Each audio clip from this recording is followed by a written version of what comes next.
we're very fortunate this morning on this panel. I have written kind of introductions here, and the panel today is put together on diversity and Christianity. Our chair for this session is Mr. Alan Brine. Some of you will know Alan. I don't know how much Alan wants us to reveal, but he used to work for keep going. He used to work for Ofsted, and he no longer doesn't. So that's he's probably a weight off his shoulders. But Alan has been involved in the RE community for a huge number of years. Recently, he's been involved with Gables. Yeah, Cullen St Gables. But you appointed a chaplain. I am. I'm the one of 4 only non-religious chaplains at what you would know as Strangeways. Although if you're in Manchester, you don't refer to it as Strangeways anymore. So I've just straight out of the Category A prison this morning. They let me out just for the day, and I just have to be locked up again tonight. Excellent. At the far end, we've got Dr. Anthony Towie from St Mary's University. We've got Father Patrick Morrow. Yes. Who is a Church of England vicar, and we've got Philip Robinson from the Catholic Education Service. Just to let you know, with these panel debates, it's partly their own personal view, but it's really about just discussing that diversity. I've spoken for too long. Over to you. Thanks, Andy. Right, good to see you this morning. Yes, one or two look puzzled. What on earth Alan Brine's doing sitting on the Christianity panel? Be reassured, I'm just the chair. Right, well, thanks for joining us. Thank you for joining us, gentlemen. Thank you. So we're all men up here. You might want to ask that as a question.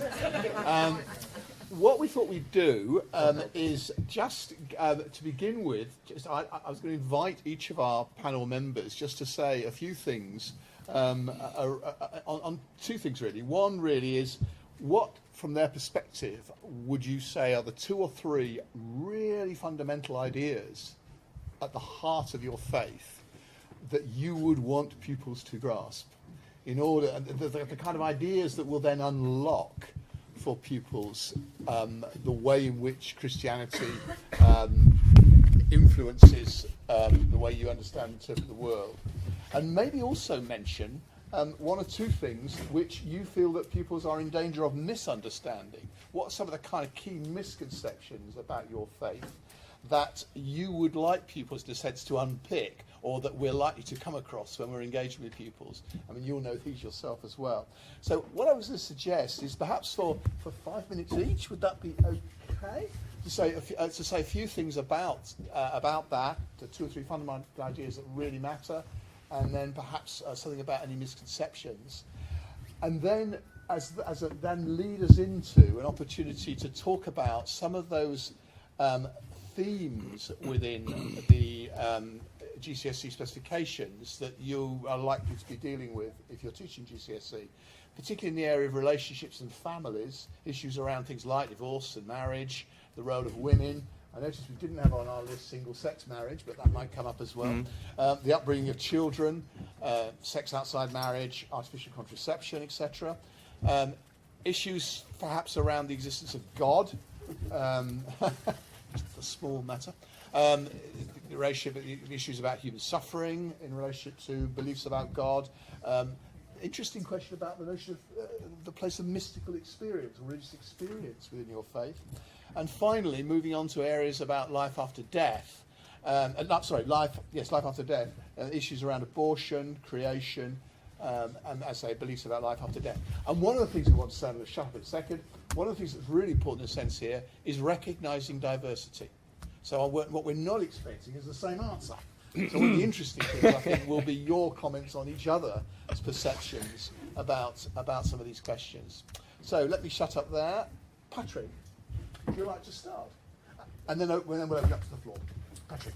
Well, thank you very much. I'd just like to echo what the other Alan said about being here to support you as teachers.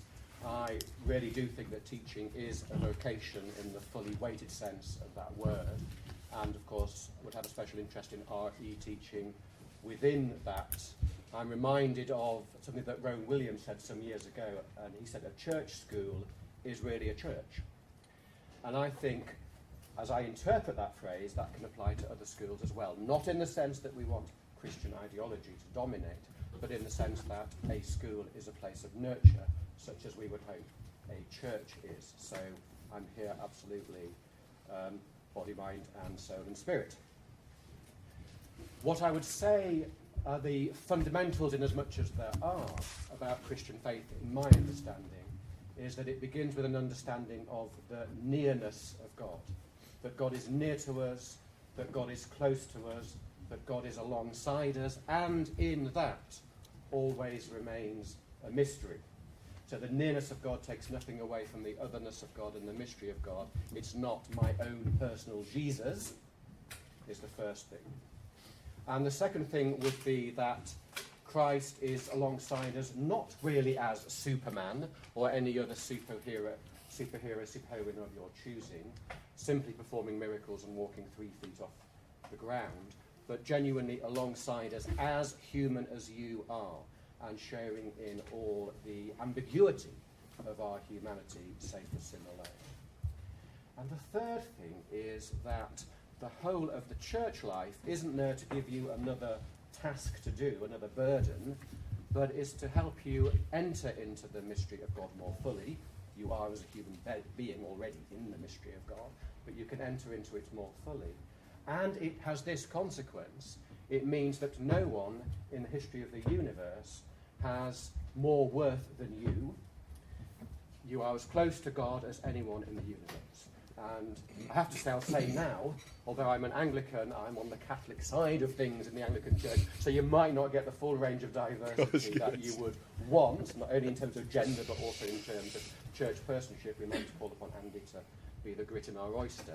But being on the Catholic side of things, the sacramental life of the church also means you come as close to God in Christ as anybody in the history of the universe has ever done.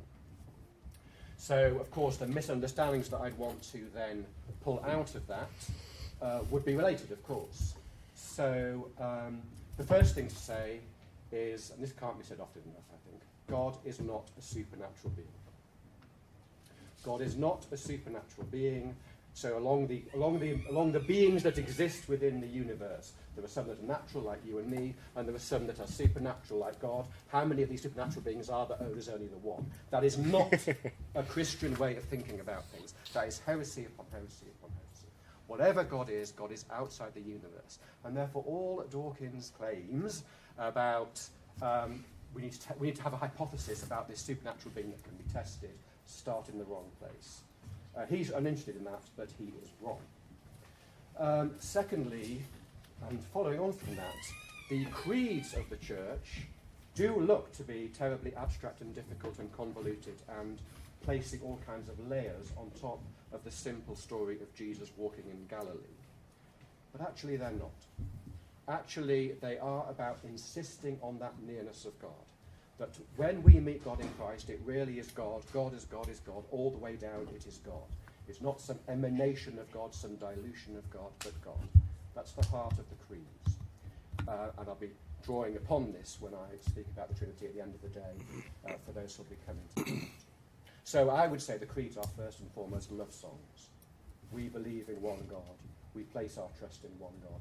We give our hearts to one God. Much more that than, as it were, scientific statements. And the third thing is that it is the case that the church has a vision for human flourishing. So the church has an understanding about what the good life is, and within that the church does offer guidance about how to live. But if that gets reduced to a rule book, these are the things you can do, these are the things you can't, these are things you do if you've got your priest's permission, is always a deformation of Christianity.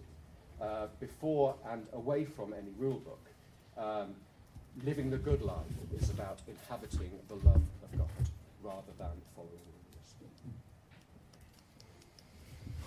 That's really interesting. Thank you very much for that. Thank you. Yeah, just reflecting on it is really hard when you teach GCSE not to reduce teachings to, this is what Christians do this, Christians do that. That's right. And I think you've taken us back there to something really fundamental about what lies inside, which If you lose, you lose the point. This is very interesting indeed. Thank you for that. Now, will we get a similar view from others? So, sorry, I didn't ask each speaker to explain what tradition they're from. You have done, thank you. Anglican, on the Catholic wing. In as much as there is a wing. I think we're probably formed by similar sources in large part. And I've got 5 sisters. Does that count as the feminine wing of the No. failed for the first hurdle. Dear. Yeah, I fear we might not be diverse enough from the front, but hopefully there'll be enough diversity in the room to draw from us different angles. And it's a privilege to be here, to be with RE practitioners, people thinking about RE, people being creative about RE. And if I could start possibly with misconceptions about my own tradition, and it probably would be that... What is the tradition? Catholic tradition. It's a bit harsh because Philip's kind of maybe going to say a few of these things. I'm objecting because Anne's looked at my notes just before you. I'll leave something about the Catholic intellectual tradition really to Philip. I work in a university. I work at St Mary's University, training teachers since 1850. And I was amused that a couple of years ago, in the Times Higher Education Supplement, they were talking about should theology be banned from universities? Should theology be banned from universities? These prannies, and I use that word advisedly, don't even realise half of them teach in foundations that were put there by religious people. I was delighted to hear our host talk about a university in the Mediterranean which goes back all that time, because the Western intellectual tradition, I'm not being funny, without Islam, Christianity and Judaism, people around here would still be looking for frogs in the mudflats of the East End if it wasn't for the religious inspiration and imagination that has given the West its intellectual rigour and its ability to engage with creation in science and all the wonderful subjects that we find ourselves and our pupils working within our schools. So maybe some details on that Philip might come on to, but I just want to say that those of you who work in the schools where RE is considered a Cinderella subject, and even in my own university, an inverted commas Catholic university, some of my colleagues think we just talk about Jesus with bigger words. That's what our role is. Your subject, our subject, has pedigree and has intellectual credibility and goes back deeper and longer than many others. I want to say on that, the other misconception, it is slightly related, is Catholicism is sometimes seen as a 5-syllable way of saying no. And I'm getting on now. So having pondered that for a long time in my life, I've given up on this. And so when I'm teaching classes or I'm talking to training teachers, I said, we've got to love our no's. To see no as a freedom word. See no as a freedom word.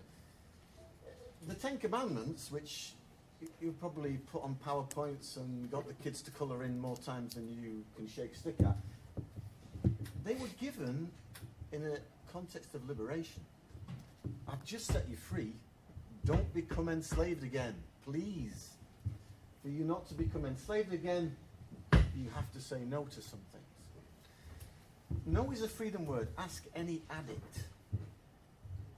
And so, maybe in that sense, looking at it's a broader point about misconceptions of religion, but the wisdom tradition that all the great religions represent of humanity, divinely inspired as I would understand it, are for human flourishing and do involve challenges to human decision making. Was it Jesus or Camus who said, life is the sum of your choices? That's what your life is. What you believe is what your life is. And so moving into the kind of pedagogies I would be looking at in relation to our schools, particularly in teenage years. Yeah, to explore decision making, to see, I'm going to this in the workshop a bit. You know, I would see the trajectory of the Bible really as the drama of the gifted individual learning to choose the good. The drama of the gifted individual learning to choose. That's what was Adam and Eve's problem.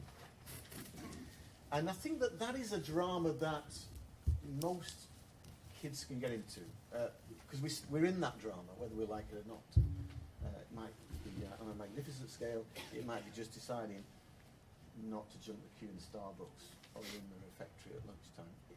I think that drama, that moral drama, is a way in.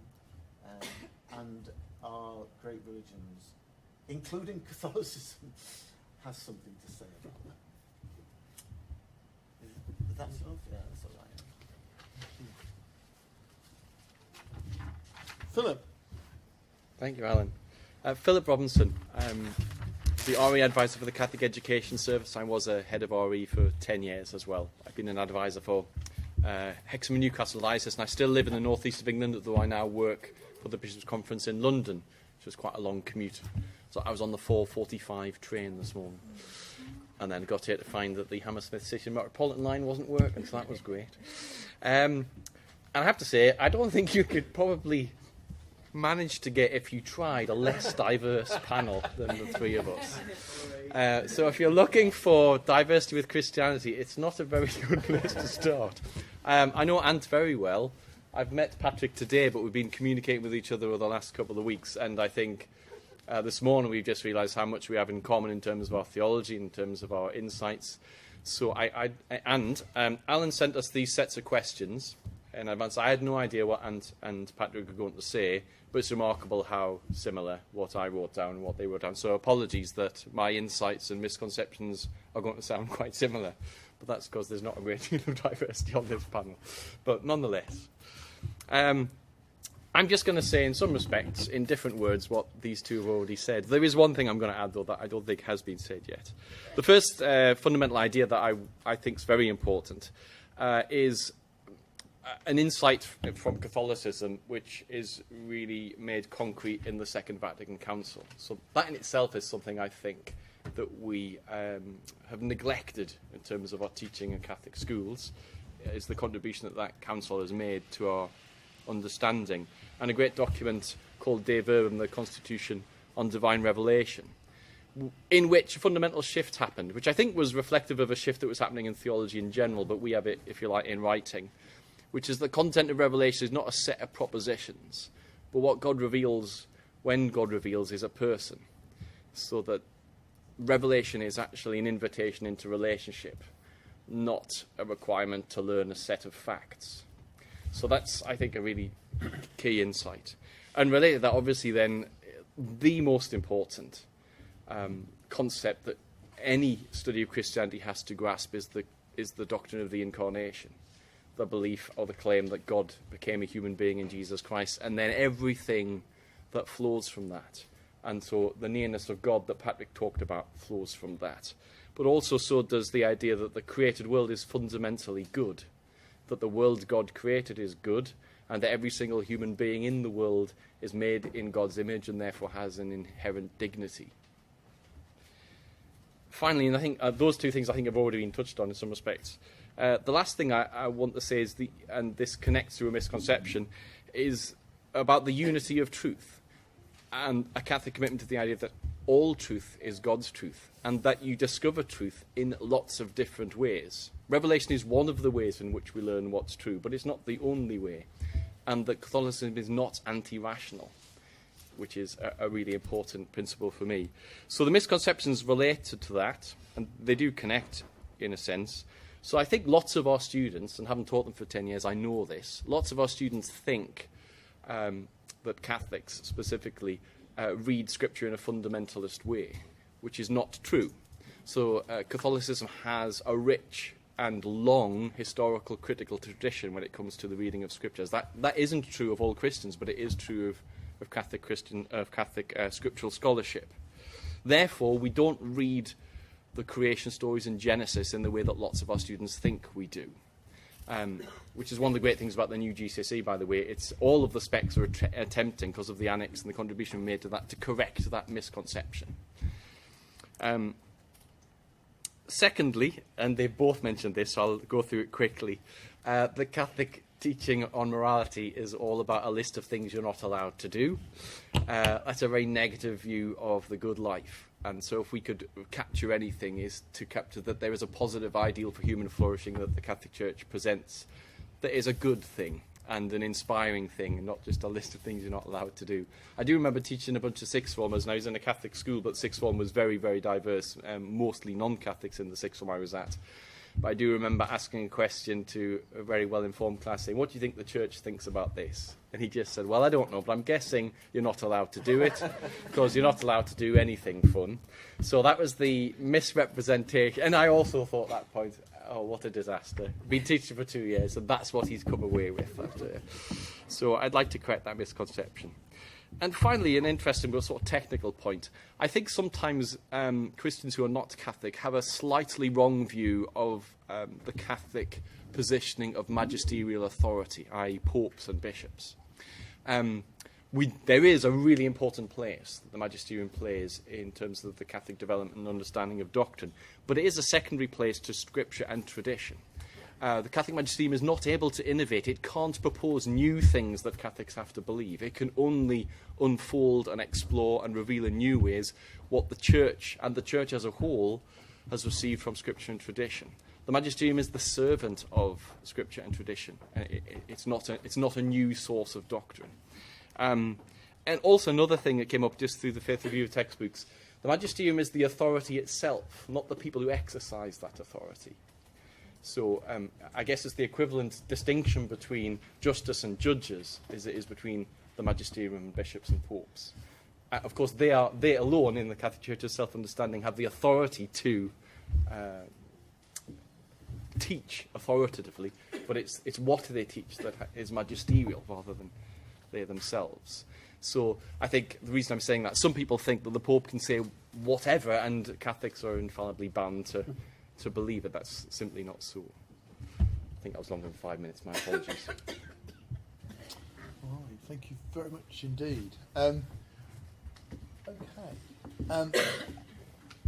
I am pretty conscious actually that this is you are from a fairly particular wing within Christianity. So two thoughts really at this point.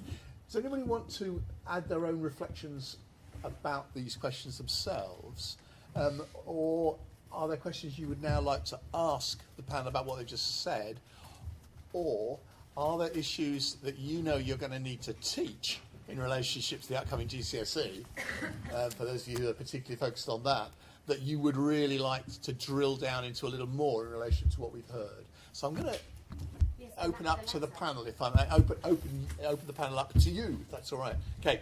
I think the latter point. The latter point. Go for that. I was thinking as you were talking, the three of you, what a fantastic opportunity to drill down into some of the issues we're going to have to teach. So I've been teaching GCSE for many years, and now I support teachers to teach GCSE. And having taught GCSE to, religiously kind of illiterate students, but more than that, more uninterested. And it's so hard not to do that thing where, I've got some brilliant phrases here which I'm going to use to give a negative idea of the good life, or to say Catholicism is just a 5-syllable word for saying no. It's so well put. I'm going to steal it, I'm afraid. And it's so true. Andy's got me on a disclaimer. But the problem is your kids will get a mark for that. They'll get a mark for saying Catholics believe that.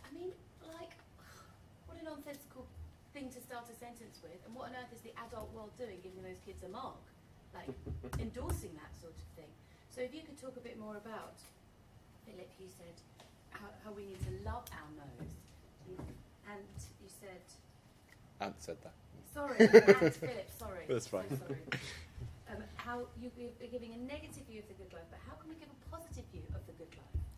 Just if we Is it worth focusing? I guess in some ways the most obvious aspect of the GCSE where this is going to come into play. Yeah. Am I right in thinking is relationships and family, Exactly. where you really do get a sense of no-ness coming Yeah. through very strongly. No contraception, no abortion, no, and it is really. Absolutely, Yeah. absolutely. Role of women, etc., etc. So, I mean, would you like to kind of now expand a little, perhaps, then, on your really helpful, I thought, insights into what at heart you feel faith's about, in terms of addressing this no-ness a bit more? It's very difficult because we are our own worst enemies in that respect, and actually there are some irreducibles, some immovable points that we can't navigate around. So everything Alan just said is true about Catholic teaching on those moral issues. Has the GCSE set you up to fail? I don't think it has, because I think the GCSE also has to answer the questions that young people have, and they have those questions, and those are very relevant and contemporary questions. So I think I wouldn't want to not teach it, but I would want to put it in a context. So I would want to make it so that we don't just do the no's. We say, so I used to do a whole presentation. So it is clear. I know you're going to begin students with an idea of what Catholicism is against, but let me tell you what it's for. So to put it in that context of what it's for. So one of the things I've already mentioned, the dignity of every human being. So one of the reasons the prohibition against IVF exists is because of the fact that the Church believes that human beings begin to exist at the moment of conception, that every single human being has an inherent dignity, and that dignity is not diminished by their size or their age or their lack of certain abilities. So we'd want to actually say one of the most important things that Catholicism teaches is that every single human being, whether they're sick, old, a child, has inherent dignity. And it's for that reason, because of the beliefs we have about IVF, because of the beliefs we have about the human person, that prohibition against IVF exists. It's one of the reasons. The other one is a bit more complicated and harder to spin positively. But that wasn't. Sorry, the spin's the wrong word. I must share with you, if it's okay to share a slight personal detail. Yeah, please. My wife and I, forgive me, my wife and I married 15 years, planned to have a massive Catholic family, that was our plan, but we weren't able to have any children. And so that was a huge question for us, And I was genuinely torn and anxious about it, because in some respects, if I'm honest with you, I'm probably a bit of a more robust Catholic than my wife is. Yes.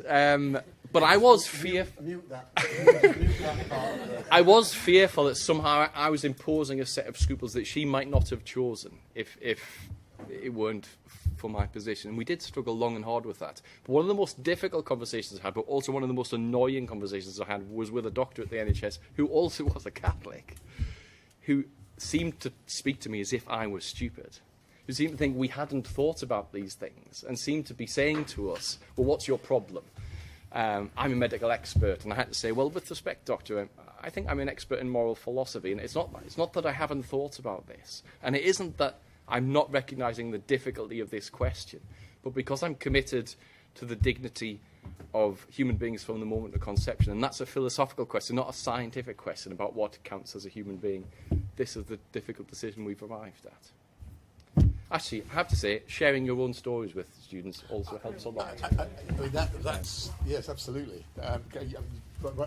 Your point about understanding life as this series of kind of moral decisions that actually, in the end, you have to make that personal in order to understand what it means. On that one, a friend at the Anscombe Centre in Oxford, David Jones, summed up the gospel imperative as protect the weak. To protect the weak, and that's, as writ large as writ small, is what Philip was saying there, that's the standpoint in that sense. Now, the challenge in the relation to families thing, to my mind, I think it was a badly drafted part of the legislation.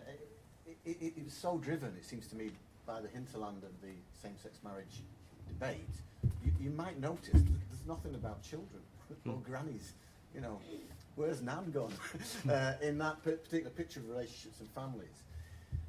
One of the things that strikes me, and it's true when you stand up in front of any class, is that overemphasis on the mutual relationship of love, whether it's heterosexual, homosexual, whatever configuration you can imagine, is not as strong as parental love. And in that classroom, you will have kids who are still in relationship with their mum and their dad, who are not in relationship with each other. And I think the government missed a trick. I think it's a gap in the syllabus, if you like. There's very little exploration of that amazing aspect of what it is to be human, which Philip, in a heart-rending way, touched on, this creating in our own image.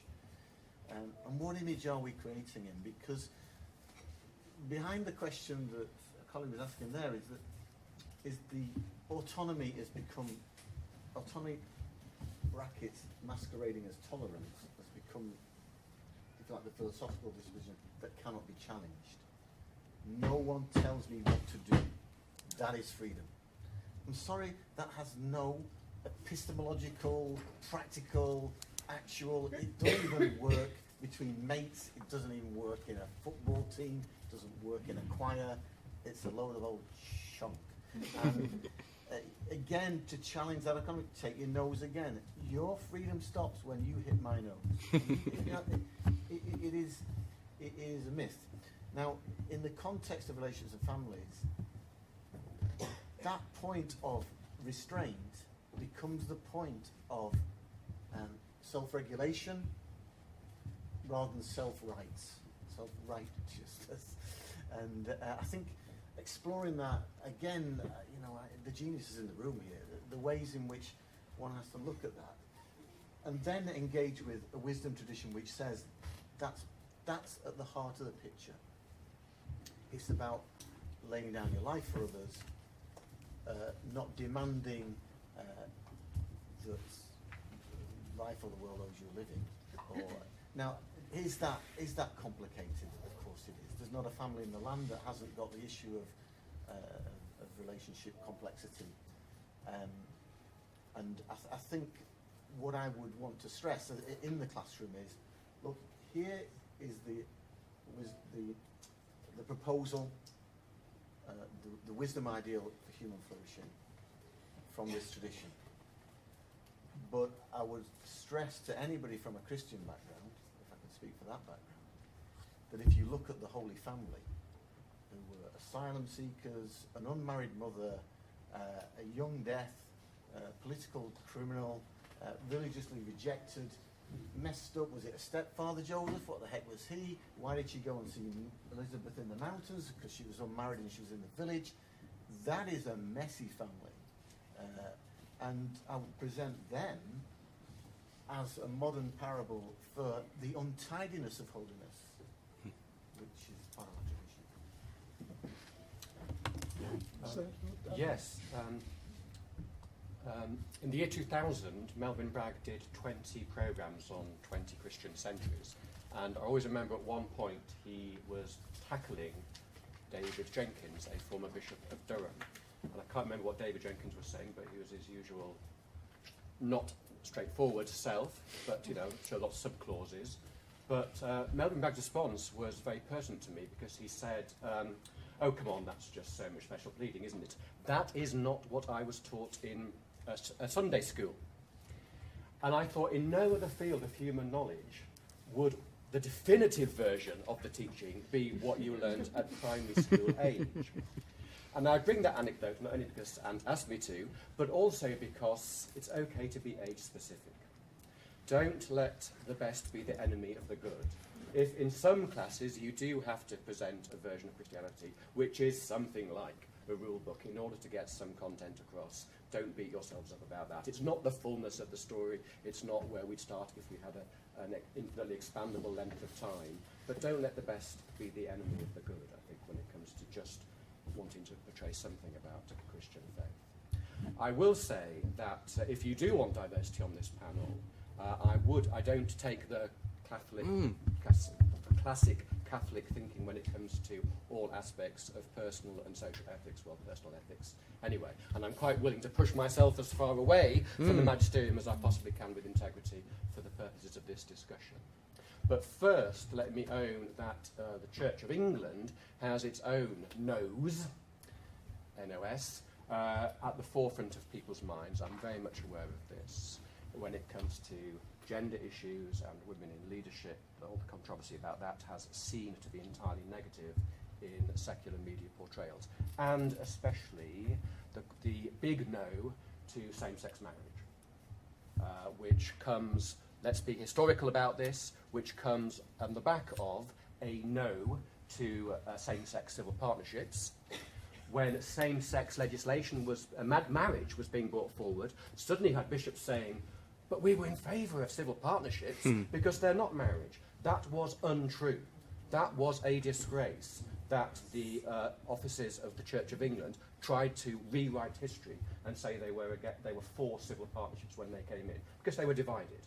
There wasn't unanimity, but there was a clear division. And some were saying civil partnerships were too much like marriage and should be banned on that basis. So there's a need for me to be honest about the mess that my own church is in.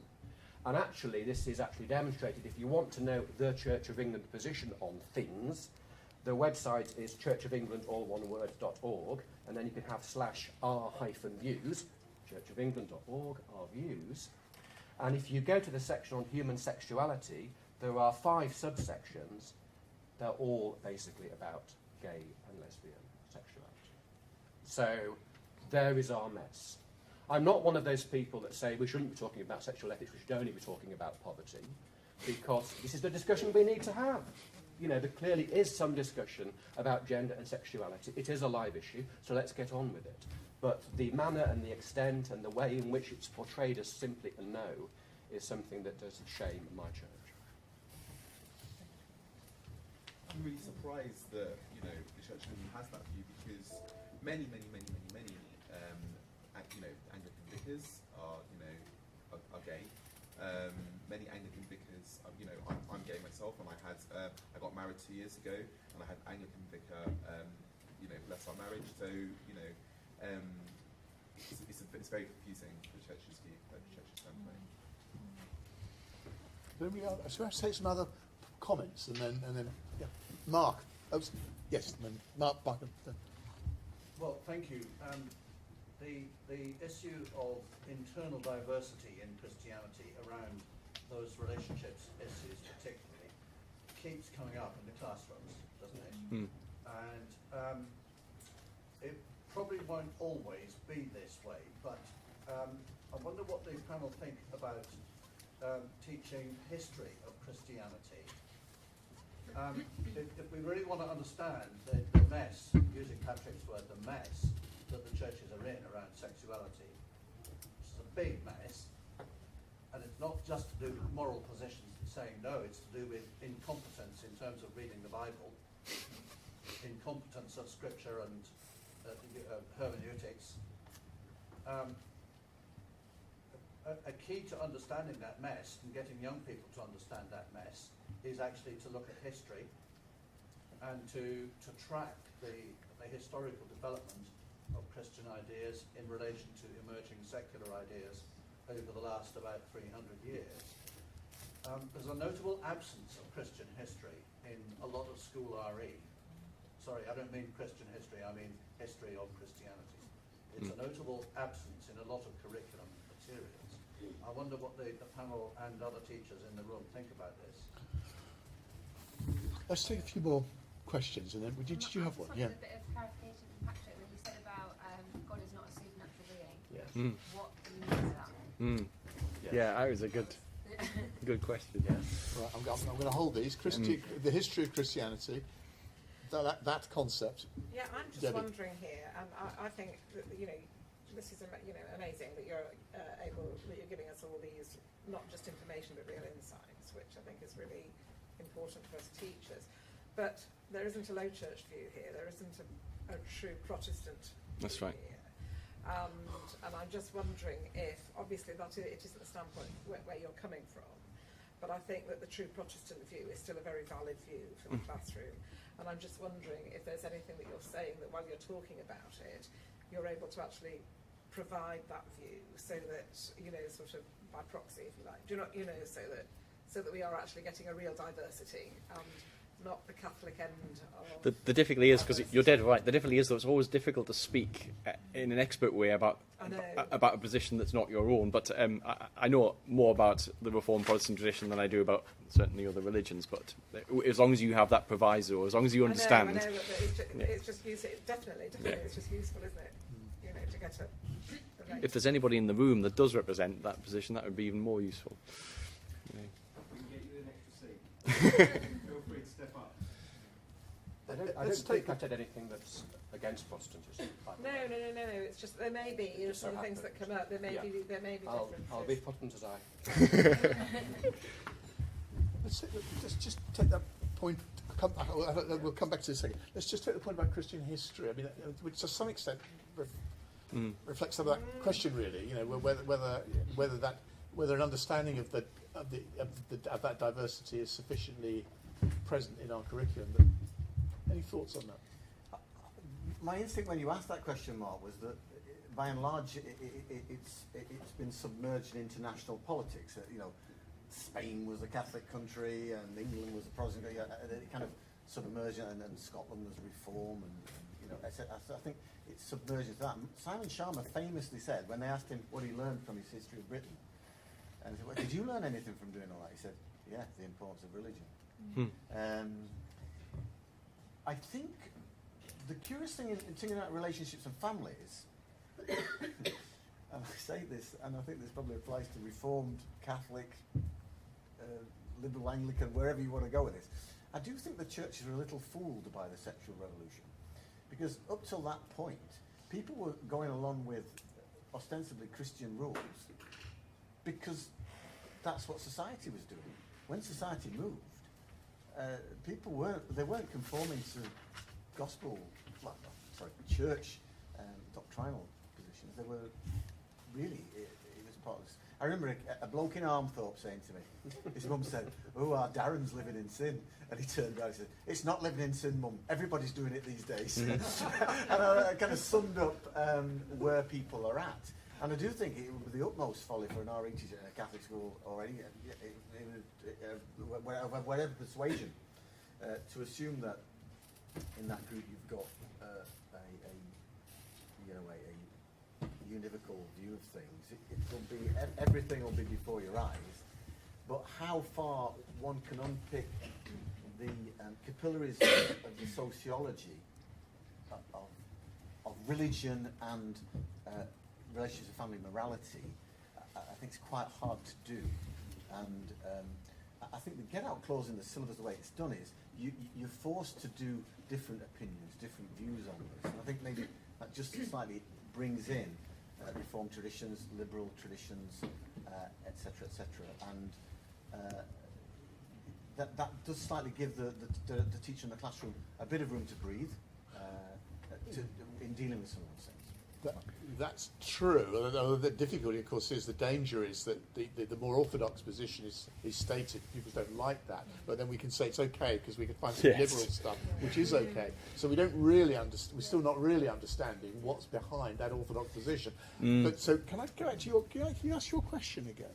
I just wanted a bit of clarification on the supernatural being point about God. Yeah, because I'm not sure I do agree with that. No. Right, okay, that's good. That's good. Can I?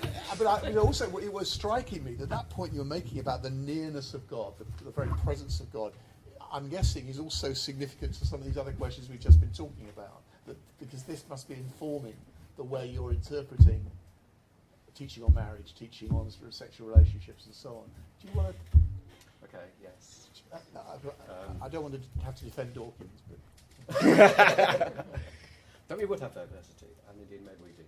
So I don't think you can make any statement that says God is N. Because immediately you're classifying God as having certain characteristics that God may or may not have, and you're treating God as an item within the universe. God is not an item within the universe that can be classified according to other classifications. That's what I meant. So it is truer to say that God is being with a capital B, and God is a supernatural being, one belonging to the set of the class supernatural stuff. And actually this is not some kind of modern liberal wishy-washy revising of the tradition. This is the tradition. So the church fathers knew way back in the day that it was difficult to speak of the existence of God. The existence of God is not where Christians start. That's in terms of an understanding of existence. Because to exist is to take place in time and space, and that is what God doesn't do. So the whole of Dawkins' analogy of I don't need to study fairyology to know that fairies don't exist just implodes. Because you do need to do enough theology to know that that analogy is completely false. Because it's not a question of do there exist fairies in space and time. No, they don't. Therefore, fairyology is not to be studied that way round. And of course, that is then emphasised and given meaning, and it becomes moving when you get into the apophatic tradition, where we speak about God by what God is not. So God is not a being within the universe. And you mentioned that the sacraments, from your point of view, are a way, at least if I've got the word right, there is the words helping us to enter more meaningfully into this nearness of God, the presence of God in life. Yes. Now, one of those sacraments is marriage. Is that right? Not if I'm being a Protestant. Right, now then, well, can we pick at... Creation ordinance. Right, Creation ordinance. can we pick at this a little bit then? Yeah. Because one of the things that's quite hard to understand, from I guess, if you're looking at Catholic teaching compared with Protestant teaching, might well be this issue of the notion of marriage as sacrament. Can you unpick that for us a bit? Well, what do you... Well, let's start with the non-position. You don't see marriage as a sacrament. No, I do see sacraments. My church doesn't require me to. Right. So pretend you're on the other side for a minute. Well, what is the non-sacramental view of marriage within the church? The non-sacramental view of marriage within the church is this creation ordinance. It goes all the way back to Adam and Eve, and would have been there even without the fall. And so it's part of, if you like, it's a human right in that sense to use anachronistic language. So it's part of what, for most of us, most but not all, is for our well-being, is what leads to the well-being of the couple and their children and wider society. It doesn't need the church to exist in that sense. So civil marriages within the Protestant framework are fully marriages in every sense. Obviously, it's a completely corrupt state that then implodes, but basically, if the state has validity, it can confer marriages within the Protestant field, and the church blesses that. And that is what a wedding is in the Protestant and indeed in the rubrics of the Anglican Church. The couple marry each other, and the priest blesses their marriage that they have undertaken. So, if people have a civil marriage, they can then go to church, and they often have a service that's called a blessing. It's not the right term. The term in the Church of England is prayers and dedication after a civil marriage, because a marriage itself is the blessing, is the church blesses the wedding. So it's quite pragmatic in a sense. So it's quite possible to divorce. Divorce isn't problematic in that sense. And actually, Alan, if I could come in there, divorce is not problematic for Catholics either. It's remarriage that's problematic. So that's a non-sacramental view of marriage, which you, if I understand it. So but a civil marriage doesn't make sense in the Catholic context. No, it does. We have the same view of civil marriage as what Patrick has just described, but we also think it's something else too. And actually, it is difficult. It is difficult in some respects, and perhaps, and this isn't an area of particular expertise of mine. And I would like to come back to the historistic question if we've got time. But the Catholic Church claims that there were 7 sacraments instituted by Christ. Our difficulty is trying to demonstrate that scripturally, I have to be honest with you. But that's something that has been handed down as part of the revealed tradition. And that's what makes it a sacrament. And also because I think, but please correct me, either of the two of the rest of you, when Catholics call something a sacrament, they mean that it is a sign of some other metaphysical grace. So as well as being a human reality that's a blessing just because it's human, it is also an indication of a way in which God communicates grace to us, i.e. one of the ways in which God saves us. So is that fair? Your headline for sacraments is that the church is the body of Christ. The sacraments are the ongoing work of Christ, the ongoing work of the incarnation. They're the ministry of Christ to the people, to God's people, if you like. So that these moments of the baptism being an invitation to the grace life of the Trinity, reconciliation, communion, etc. These are all, if you like, actions of Christ through Christ's church. And actually, it might be worth mentioning that there is a distinction to be made, and you would need to make it clearly with your students as well, between civil marriage and sacramental marriage. And so, the caricature that Catholics are opposed to divorce, obviously, divorce is a sign of our fallenness. The fact that marriages don't work is not usually a good thing for the people involved. But the idea that divorce is itself a wrong is not something that the Church teaches. In fact, there's clear teaching of the Church that divorce is clearly sometimes required, actually. And actually, in order for the Church to annul a marriage, which you probably do know about, it requires there to be a civil divorce. It can't annul a marriage that's still civilly contracted. So there is a distinction to be made there between civil marriage and sacramental marriage. The biggest difference between marriage and any of the other sacraments is the sacrament is conferred by the baptized couple. The minister witnesses marriage. The minister witnesses a marriage, but the marriage sacrament is between the couple. And that's why I'm going to have to say it. There's a whole section on annulment. Is it Catholic divorce? That's why the whole focus in an annulment procedure is the disposition of the couple vis-a-vis where they were and how they were thinking, what they were mindful of as they got married, because they are the key to it. They're the priests. Sorry? The priests. Excuse me? They're the priests. And so's the groom, in a way. Well, if they want that, yes, I mean, they are mutual ministers. That's a unique aspect of marriage. For some reason, I just want to chip this in. I don't know why. Maybe it's being a bit garish, but it's slightly to do with marriage and relationships and that section of the syllabus. When 50 Shades of Grey came out, because I do think pornography is an issue for our. Well, it's an issue, but it's a live issue in schools, etc. One of the more amazing things that went around Tinternet was Russell Brand's critique of pornography.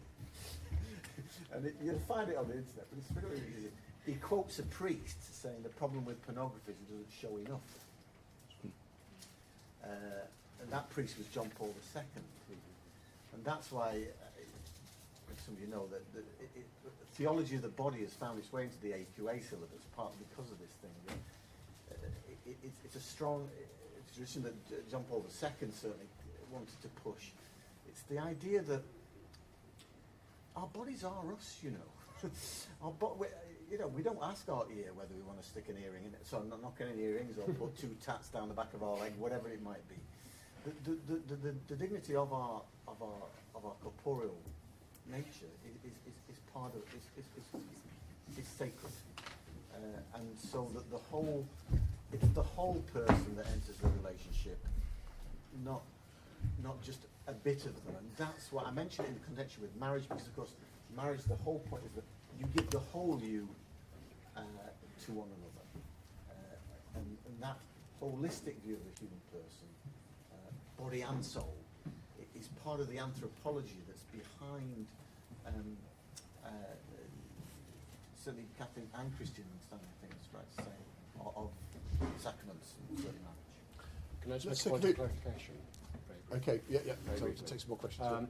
It is not the case that the Protestant position is entirely pragmatic in saying that marriage is a human invention, let the state get on with it. I use the word creation ordinance deliberately. It's something given by God, and it is part of who we are, except for those who have a special vocation to celibacy. So in that sense, it's quite possible to believe that divorce and remarriage is impossible within the Protestant framework, as the Church of England has traditionally taught.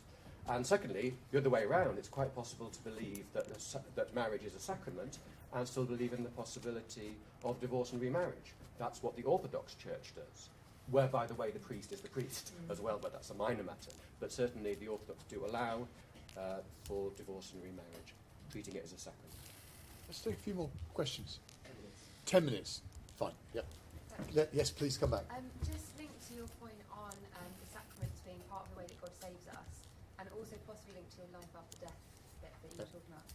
I'd love a bit more clarification. I'm quite new to teaching, and relatively-ish new to sort of Catholic ideas, on the kind of Catholic idea of salvation. Because I've kind of been fighting to get my kids to, introduce Jesus at all into their Christian idea of salvation. Loads of them just write, Christians think you have to be good to go to heaven, etc. But I'm also aware that I come from kind of a Protestant evangelical background of seeing it as very of it being salvation by grace and just that, and no idea of the sacraments at all. So I'd just like a bit more clarification on how you would define salvation from a kind of diverse Christian point of view. That's an excellent question. We've only got 10 minutes though, but I think it's the question actually. Obviously, it's got a historical precedence as well in terms of it was the question that led to the Reformation, actually, wasn't it?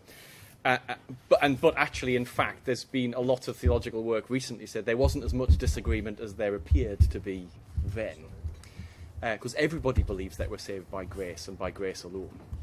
I guess the question is, how does grace operate in the world? Therefore, that's the question.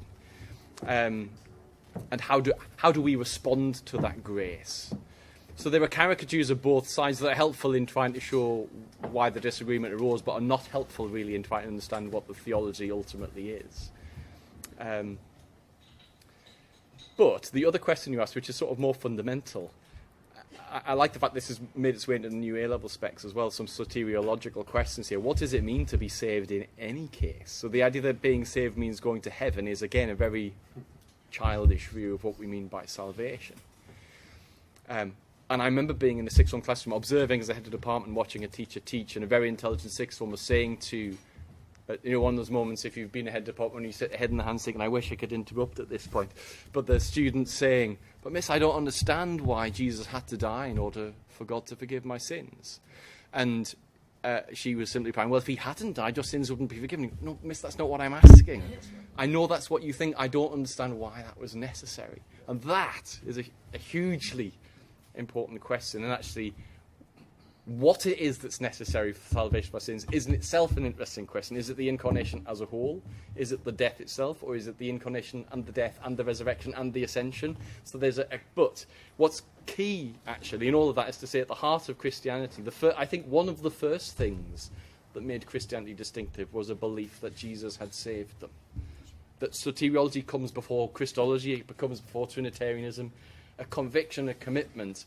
But what happened there in those final weeks of Jesus' life was so significant that it takes up the majority of the Gospels. It's the most important thing, and it's what they encounter first. And actually, it's something they experience before they write about it. They have the experience of being saved before they have any theorising about being saved. But it's also really fertile in terms of GCSE, because one of the different things about Catholicism in terms of the GCSE, there's not very much diversity within Catholicism. But this is a genuine area of real theological diversity. The Church has never made any dogmatic pronouncements about how we're saved, just that we're saved. And there are lots and lots of very, very interesting theological reflections on the metaphors that can explain what we mean by salvation. By the way, this is not to do with the sacraments. This is just to do with one of the things that, if you come from an evangelical Protestant background, you probably have, and I don't mean any offence, so please correct me if I'm wrong, you probably have what's broadly called a penal substitution understanding of atonement. Perhaps not. But I certainly know when I was faith reviewing textbooks that I think lots of people think that all Christians think of salvation in those terms. Think, actually, all Christians don't think of salvation in those terms, and there are at least a handful of other ways of thinking about what salvation is that don't require you to commit to a penal substitution understanding of salvation. And I think that's a genuine area of interesting diversity that crosses all of the Christian denominations. Finally, sacraments then. So I want to sort of pick up on something Anthony said. I've always, so a little story that I used to use with my students. There's a great story about a little girl, I don't know where this story comes from, I wish I did, a little girl who's frightened at bedtime, and she's saying to her mum, please don't leave me, I'm scared of the dark. And her mum says, don't worry, God's always with you, so don't be afraid. She says, yeah, I know, but sometimes I need God with skin on. And that's a great story. There's a sense of our human need to have tangibility. something we can get hold of, something that's near to us. And that is at the heart of Christianity, the belief that God became flesh, became something visible and tangible. And what the Catholic Church believes is that incarnation is extended through time. The sacraments are essentially tangible signs of God's presence with us. And it's God's presence with us that saves us, and the sacraments are the sign of that. Actually, that's not quite fair, because they're not just a sign of it, they are the things that make it effective. So they're efficacious signs, we would say, which is where we would probably disagree with Protestant Christianity. Sorry, that was long. We're going to take a couple more, and then we'll need to sum up, please. Yeah, Philip, you just said you just mentioned that there isn't much diversity within the Catholic Church, and I thought it was really interesting what you said about how the Magisterium Church is the authority itself, not the people that exercise that. And I just wanted to ask perhaps your panel's views as a whole on Pope Francis, who seems to be a very, very popular man at the moment. But do you think that there is potential for him to cause divides within the church? Because I have members of my family that are members of the SSPX. Really, SSPS. Society of St. Pius X. Yep. It's about as kind of fundamentalist Catholic as you could get. and they're not big fans, but Actually, I must say I'm not clear on the status of SSPX. They might not actually be Catholics. I think they are verging on. Or they're currently in schism. I think they might be. But do you think that lots of things that Pope Francis is saying, very recently he was saying that, who am I to judge homosexuals? Who am I to judge gay people? Do you think that there's potential for that to cause diversity within the church, more diversity? Division, even. Catholic. Or even division. Yeah. I've talked a lot. Somebody else should have a go at that. Just add something to that question. Pope Francis, in The Joy of Love, seems to go back to a sort of traditional understanding of conscience as from Veritatis Splendor, which had a sort of different slant on it. If somebody wanted to bring that element back into We're going very brief. Okay, quickly, I just want to say two things. Two C's. Conversation and conscience. I think within Catholicism it's a spacier place than it looks from the outside. And there are I don't agree with Philip, there are strongly diverse views about lots of things in Catholicism, but it does have a teaching, a catechism as its reference point for doctrinal actualities. But within that, explanation thereof, poetry thereof, there's all sorts of things said and done. Different ways of explaining the Trinity, different ways of you might have a creed, but there'll be different ways of approaching that and looking at it. Pope Francis, in Vatican II, the supremacy of conscience, the idea of conscience as articulated in Dignitatis Humanae and in Gentium is that it is the place of encounter with God, and that in that sense it has a privileged role in Catholic understanding of how one should act. So, does that automatically cause problems with people who are looking for a more... It's the old story, isn't it? Some people want an infallible Pope and other people want an infallible Bible, because in both cases, you don't have to bother thinking. But the idea, a more mature understanding, certainly the way Catholic Magisterium works, is conversation. That synod that you're referring to, David, there was a worldwide consultation, and people made some... Go on. So, RE Today, where I work, has just produced a curriculum for the teaching of Christianity called Understanding Christianity, and it starts from primary school all the way up to key stage 3, year 9. It's all inside, outside view. What is Christianity from the inside? And it's incredibly detailed, incredibly rich source of theological and biblical kind of analysis. I think all church schools are going to have it if you're in a church school, a CLE school. Depends what their You're diocese interested in it say. as a good resource if you're a community school or a Catholic school. Yeah, so it's something to watch out for. It's coming out soon, called Understanding Christianity. Yeah, that's right. In I'm going response to your report, Alan, 2013, that church schools weren't teaching Christianity. Yeah, I don't think your resource does what my report asks it to.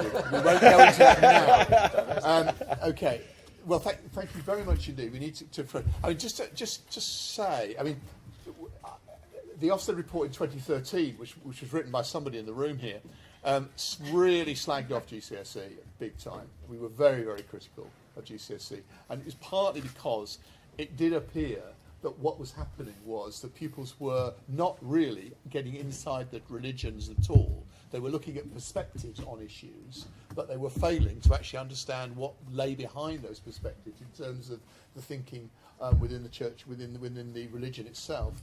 And so the attempt, obviously, the hope, we were highly critical, and part of the reason for these reform of the GCSEs is a response to that. So now we're seeing this much stronger emphasis upon understanding the religion itself in order to make more sense of the perspective.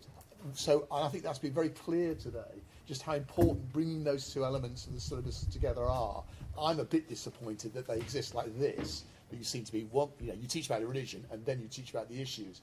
I still think they should have got it better in terms of linking them. And that's, in a sense, going to be your job to do that. So I think it's really helpful to get those perspectives. I thought the idea about understanding the personal was really important. Yes, Your anecdote, sorry, I don't mean an anecdote, your story there is really important, I think. I think for many pupils, they really will struggle with what are really complex internal issues. For many pupils, they will find many of these internal debates that go on incredibly difficult to get a handle on because they don't even know where it starts. But the personal, it seems to me, is really important, and it may well be that that's an area we need to really develop further. And I know some of the resources are doing that, which is really good. Thank you very, very much indeed. Really helpful, really interesting. Thank you you. for your questions. Thanks, Alan. Take a break.